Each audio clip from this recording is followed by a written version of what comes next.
Esse é o maior problema do Bitcoin e ninguém tá falando disso. Bom, rapaziada, sou o Vinícius Penido, falo diretamente aqui do Bosque, Praça, sei lá onde é, aqui no Rio de Janeiro.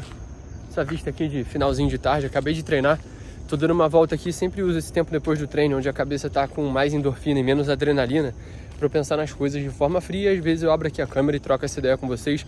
Não é um vídeo bem produzido, é só um vídeo trocando uma ideia sincera e real sobre conclusões que eu vou tirando do dia a dia, sobre a visão de uma pessoa que tem uma visão um pouquinho fora da curva, principalmente quando se trata de mercado financeiro, negócios e vida.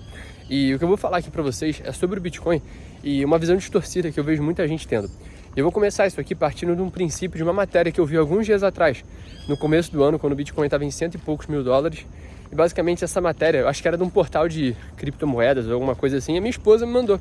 Ela mandou, e a matéria dizia assim: Bitcoin já valorizou mais do que CDI, Ibovespa e poupança em 2025.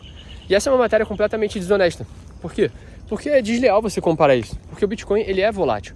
Por natureza, ele vai ser um ativo que vai variar muito mais do que os demais ativos. Então, ele se desvalorizar mais do que o Bitcoin, do que a bolsa brasileira, ou valorizar mais, não quer dizer muita coisa. Por quê? Porque a volatilidade dele por si só.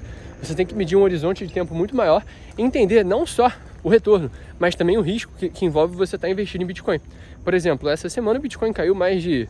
Ele estava em $102 mil e agora está em 90 mil, ou seja, caiu mais de 10%. Então, é desleal demais você fazer uma comparação como essa, ainda mais comparando com ativos, sei lá, CDI. O CDI nunca vai cair 10% em um mês, né? Por mais que eu não recomende que você invista em CDI o seu patrimônio suado. Dito isso, o que eu percebo, tá? Quando o Bitcoin está no hype, e o Bitcoin é o hype do mercado financeiro nos últimos sei lá quantos anos, isso porque os ativos reais da economia não se valorizaram, ainda mais se você for calcular a inflação real, não só o IPCA. Quando você faz isso, tu percebe que o Bitcoin foi o único ativo que te protegeu, tá? E daí você cai naquela ilusão de que o Bitcoin é o único ativo que presta, a única solução para o mundo. E daí você pode cair na armadilha de pensar como aqueles caras fundamentalistas de Bitcoin, que inclusive tomaram a internet nos últimos tempos, que defendem o Bitcoin acima de tudo e defendem mais do que isso. Defendem que você tem que comprar Bitcoin e segurar para sempre caso você queira ser bem sucedido. Eu tô olhando para ali, porque ali é um pântano, vai que sai um jacaré, né? E eles dizem que para você ser bem sucedido e vencer na vida, você tem que comprar Bitcoin, que o Bitcoin é a única solução, que inflação é aumento de base monetária. E a gente tem vários aspectos macroeconômicos para falar sobre isso, mas eu não vou me aprofundar em nenhum deles, tá? Por mais que eu não acho que inflação seja aumento de base monetária, caso contrário, a inflação seria muito maior do que ela realmente é, tá? Tem várias camadas. Economia por si só é uma ciência com várias variáveis, então não tem como tu medir a inflação por uma variável só. Assim como também não dá para tu acreditar no IPCA como inflação real do governo, porque a gente sabe que isso é manipulado, é o IBGE que mede, o IBGE tem seus vieses políticos. Dito isso, qual que é o problema? Pelo simples fato do Bitcoin subir, e pelo simples fato dele ser um ativo que se valorizou muito nos últimos anos, isso torna ele muito mais hypado, muito mais sexy e muito mais divulgado amplamente nas redes sociais, o que faz dele também alvo das sardinhas e consequentemente faz você perder mais dinheiro no Bitcoin.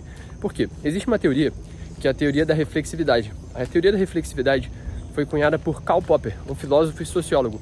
E o George Soros, investidor e trader, ele acabou adaptando essa teoria da reflexividade ao mercado financeiro.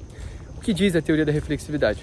É basicamente o seguinte: digamos que você é um jovem um pouco inconsequente, você chegou no ápice da tua juventude, fez várias besteiras, e você agora ali com 18 anos de idade tem 2 filhos para sustentar, tá?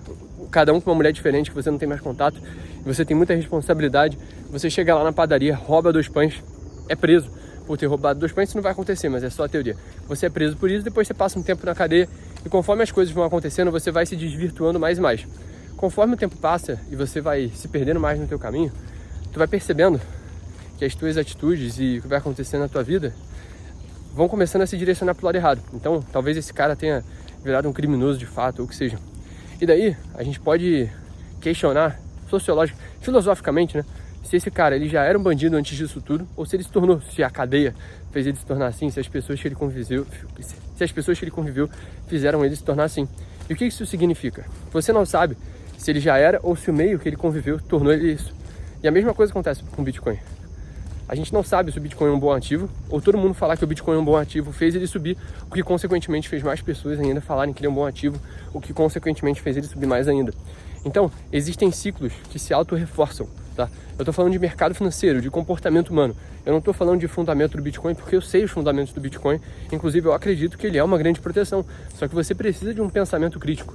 Se você não pensar de forma crítica, você vai ser da mesma forma que é um petista que defende o Lula com um ex-presidente, tu vai ser um bitcoinheiro que acha que o Bitcoin é a única solução para o universo e não consegue olhar além da sua própria capacidade. E o que eu digo então que é a solução, né? Porque é muito fácil bater. Cara, a única solução que tem, bicho, é tu desenvolver uma capacidade que te pague bem. E essa solução é mais importante que o próprio Bitcoin.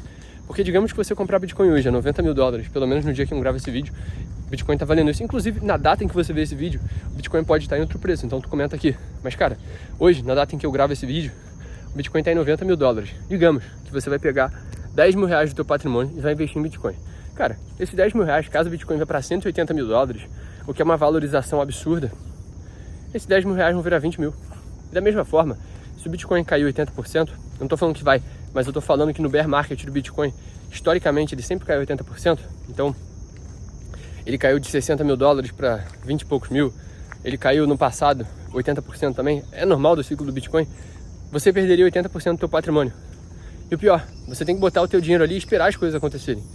E o que eu te sugiro que você faça? Se você gosta de mercado financeiro, se você se interessa por Bitcoin, como eu, cara, aprende a ganhar dinheiro com alto e com a baixa disso, tá? Nesse último ciclo do Bitcoin, eu transformei R$10 mil em 34 mil. Isso é a partir de uma coisa, trade, tá? Ganhando dinheiro na alta e na baixa do mercado. Eu não tô falando pra você fazer isso, não. Estou falando que eu desenvolvi uma habilidade que me paga bem, me paga em dólar. Então, eu não dependo do mercado subindo ou caindo para ganhar dinheiro. Óbvio que eu perco também. Por exemplo, hoje, eu perdi 2 mil na Bolsa Brasileira. Perdi $300 no Bitcoin, isso dá o quê? R$1.800 mais ou menos.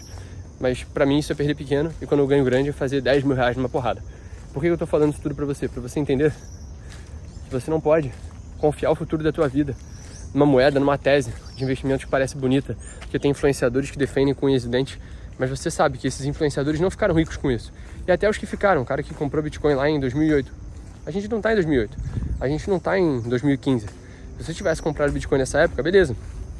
Mas essa narrativa de que você vai comprar junto com os institucionais, que a BlackRock agora entrou no Bitcoin e ele vai subir pra caramba, cara, não acredita nisso.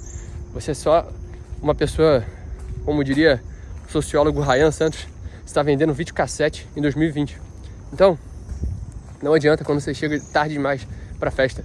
Faz muito mais sentido você entender que não é a tua hora e entender e investir na moeda do momento. Qual é a moeda do momento? Qual é a grande coisa? A mesma coisa que sempre enriqueceu todas as pessoas desde que o mundo é mundo, trabalho. E mais do que isso, não é só trabalho por trabalho, é trabalho inteligente, você criar uma habilidade que te pague bem. E essa habilidade que eu decidi criar foi ser trader. Óbvio que não é fácil, óbvio que tem dia que eu perco dinheiro, como hoje, óbvio que tem dia que eu passo por desafios, mas vale a pena aqui, ó. A vista aqui tá bonitinha. Aí atrás é o condomínio dos bilionários aqui da Barra da Tijuca. Ali fica Del Lago, Quintas do Rio, tudo isso. Mas eu queria que vocês entendessem, e a lição desse vídeo é: cuidado, muito cuidado com as narrativas que vocês escutam por aí, as narrativas que vocês abraçam. Vale muito mais você ser uma pessoa que está a fim de tomar vários riscos e se arriscar em vários negócios, tentar de tudo, do que simplesmente comprar Bitcoin ou confiar a tua vida na alta ou na baixa de um ativo que não necessariamente vai subir. E tem muita gente grande por trás disso, a gente não sabe disso, eu tô falando que eu não sei também. A única coisa que eu sei é ler gráfico e ganhar dinheiro com alta ou com a baixa. Eu vou perder dinheiro, mas eu vou ganhar muito mais que eu perco, porque eu tenho uma confiabilidade estatística no meu método. Fechou? Se você quiser saber mais sobre isso, só se inscrever aqui no canal, deixar teu like. Inclusive as vagas para a comunidade de Penedo estão abertas, elas vão fechar no dia 16 agora. Então, se você quiser se inscrever para a primeira turma do ano com R$500 de desconto, clica aqui em Saiba Mais, porque é lá onde eu opero ao vivo e os meus alunos têm acesso ao meu WhatsApp. Fechou? Tamo junto, esse é o começo e até a próxima.